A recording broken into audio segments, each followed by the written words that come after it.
It just seems like Lincoln is really starting to take root within Nebraska's community here. Very true. And I mean, hey, back in my day, Lincoln was like its own island, and you would usually just have one or two Lincoln players who kind of get propped up, and they would come out to Omaha and just kind of see how well they could do and stuff. So like, it's just awesome to see, and this whole summit event itself has been really cool. But enough about the Lincoln Glaze. Let's get into this set here, and immediately we've got TonyZTank versus Kemdizzle. And a straight 49 damage off the rib. Wow! Oh my God. 12 seconds. We all saw that, right? Call out forward air to take TonyZTank's first stock. That's going to swing this match's direction right over to Kemdizzle's side, but 91%. TonyZTank is putting in the damage here, and now all he's got to do is look for one cheeky conversion right off the ledge. Oh man, you can tell that Tony is definitely coming back off that Angel Plat with a vengeance. He's like, oh no, we're not doing this. We're not doing this. Yeah, straight off the bat, I mean, the damage is coming out, and that stock by Kemdizzle really showing up, but almost immediately we've slowed down the pace of the game just a little bit. TonyZTank doesn't want to overextend too much to try and go for a stock here now, as he's already taken 51%. Oh man, and Tony trying to find a kill of some sort, but it's a little bit hard. I mean, Snake already is a big character, but Kem, he plays an interesting Snake. Ooh, good chase for that. Yeah, absolutely. Definitely, I think a little bit more of a unique game plan than I've seen by other Snakes. And I think it's catching Tony off guard a little bit. Now, I did notice while looking through his stats, some of his other closer versus or heads-to-heads, plus his losing ones in the past, mostly involve Snake.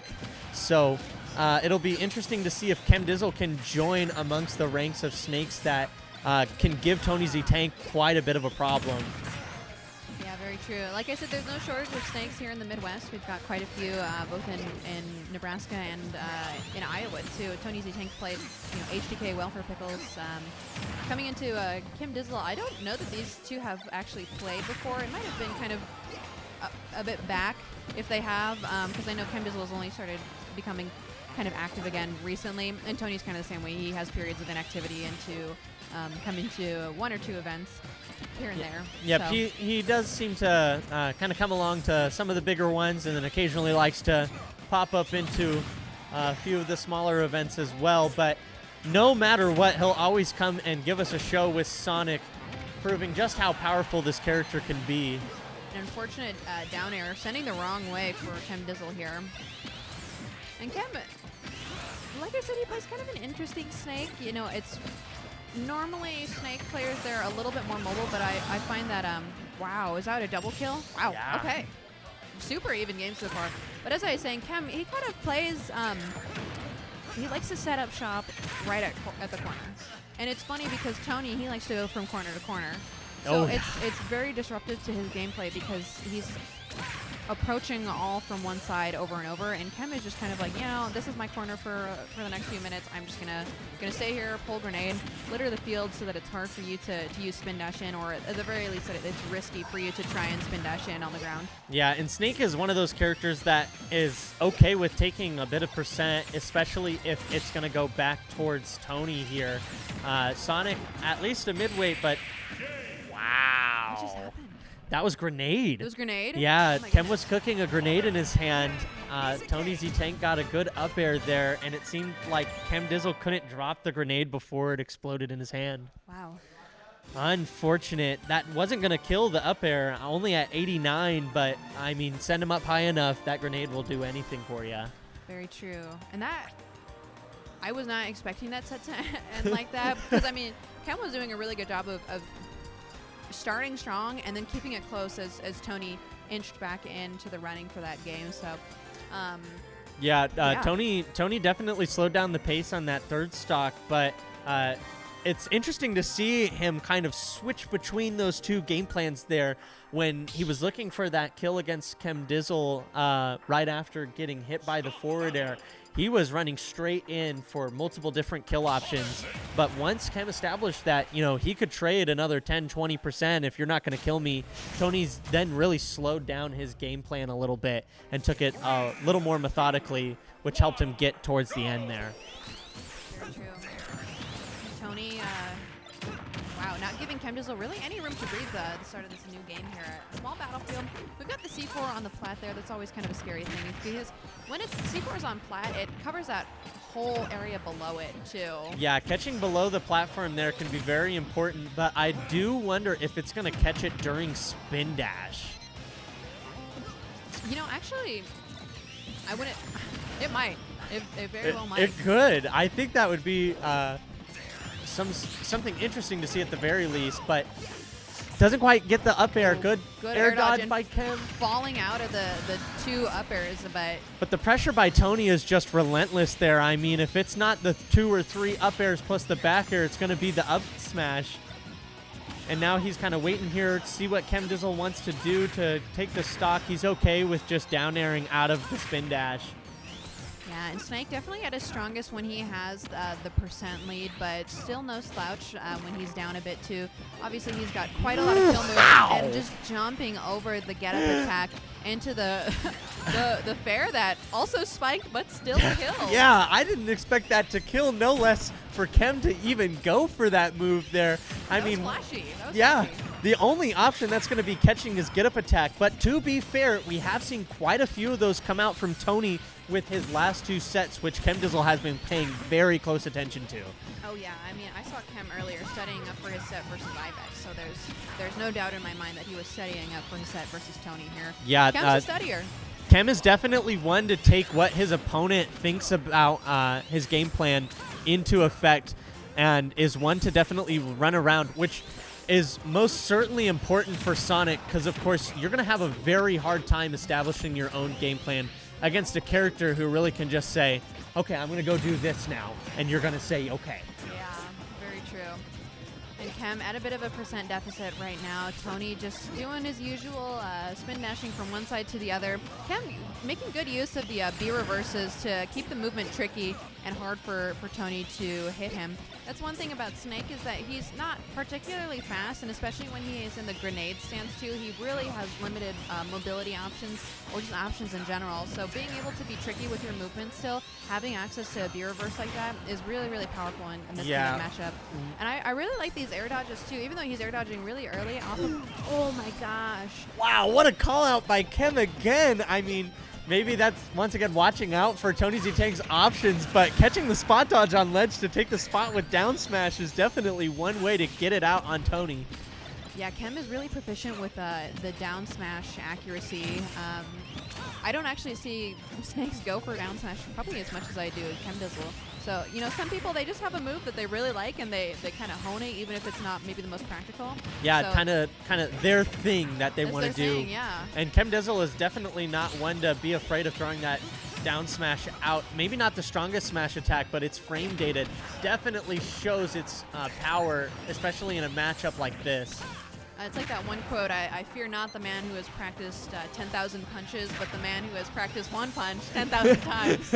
Yeah, and especially Snake has quite a few different unique kill options. Definitely some that have more power than others, but you can't be looking for the same option over and over. Wow! No way. Calling out the spin dash. That is the first time that Kemdizzle has thrown out the up tilt, once again showing that he's not afraid to use a variety of options. And I don't think Tony was necessarily looking out for that up tilt to just cut right through spin dash there. Yeah, not at all. And I think obviously it's like it is too unreactable to try and just grab or punish spin dash before it hits you. So I mean, not to say like, oh, you got lucky or anything, but it is something that, like, when it works, it's like, oh, thank God. You know what I mean? Like, Absolutely. Thank God. Because in that situation, if he wasn't clashing with the move, they're both at one stock, and a spin dash can mean quite a lot for Sonic, especially coming off of that, a little bit off-center there. Right, and it's kind of funny because actually Tony was talking to me earlier, and he was like, I don't know why people get so upset about spin dash. If it was me, I would just grab it. And I'm like, all right, Tony, why don't we see a demonstration for the class? Because I don't think it's as easy as you're saying. So maybe his words coming back to bite him a little bit, because Kemdizzle, instead of grabbing it, just going for that F tilt, which definitely was worked out in his favor here. Yeah, I mean, that move has a lot of priority, and Kem was taking advantage of that. It comes out pretty quick as well, and definitely going to kill a character like Sonic at less than a reasonable percent. Right, very true. And now we're going on to PS2 here. Really strong stage for Snake, but I know that this is almost a comfort stage for Tony. Those sets that we were talking about earlier, Tony versus Skittles, I think 99% of the time their entire sets were just PS2. Yeah, I mean, this has got to be a comfort stage for a lot of people, and especially with you mentioning something like that. Right. TonyZTank shouldn't be too afraid of Snake here. Yeah, and he's got so much room to move around, too, so I guess it just kind of depends on who's able to utilize their comfort stage as best as possible. Tony going to be able to get that spin dash into the fair. Such a strong kill tool. And it's really ambiguous, too, because if it's the spin dash that's down B or the spin dash that's side B, one of them, I always forget which one, but one of them you can, like, hold down and fall out of. But, okay. Yeah, sometimes, you don't know which one it is, like, unless you've really studied this matchup. It's really hard to tell, and even when you're looking at him, you have to watch Sonic then go across the stage straight towards you. And so watching out for, just that little hint on even which one it is can be fatal towards just trying to defend against Sonic in general. Yeah, indeed. You really just have to be careful. I mean, especially when he's throwing out 3 to 4 different spins back and forth like that, it becomes hard to pay attention and keep in mind what he wants to throw out. Good C4, and that did catch Sonic underneath the platform. Not necessarily in the spin dash form itself, but oh man, another spin dash into that fair off stage. PS2 kind of has like smaller side blast zones and also a smaller ceiling. It's kind of an interesting stage like that. Yeah, and he's able to catch Kem before he can get his up. He got 3 back airs in a row. 77%. That is undeniably a good amount of percent, and now a good position. What? That is Sonic F Smash for you. Oh my goodness. It wasn't even close. Like, I know we've all seen like the meme clips on Twitter of like how far Sonic F Smash reaches, but I thought he was just too low. Yeah. Like he angled it down, but I was like, this isn't gonna hit. Oh. That was a crazy string there by Tony. I mean, 3 back airs into spin dash. Oh wow. F Smash to call out. Not even a 2-frame, just going all the way below ledge. I know, and I feel like the demonstrations of how far Sonic F Smash reaches in Smash Ultimate is like our version of that GIF that every Smasher has seen of Melee, where Yoshi tries to grab the Marth, and then it misses, and then Marth grabs the Yoshi, and he just immediately just like no issue. Wow, that's interesting. I didn't think that could happen. The charged target shot, it just broke Cypher there. Nothing that Kem could do. 57%. Can Sonic make it back to stage? And he cannot. 2 stocks, 30 seconds. You wouldn't expect that out of a Snake and Sonic matchup, but here we are. Kemdizzle and Tony really gunning for each other here, throwing out the big tools.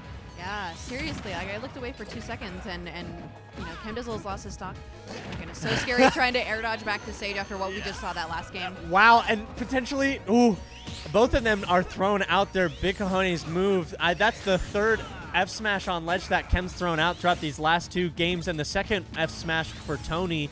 They both know that move has a lot of potential to 2-frame these characters, but it seems that Tony has got to at least have a little bit of his easier time doing that against Kem with that Cypher recovery. There's only so much that you can do to get back in comparison to Sonic's up B. And we're seeing, good DI there. Just hitting it with the Nair instead of the fair, and yeah, fair's definitely going to take it.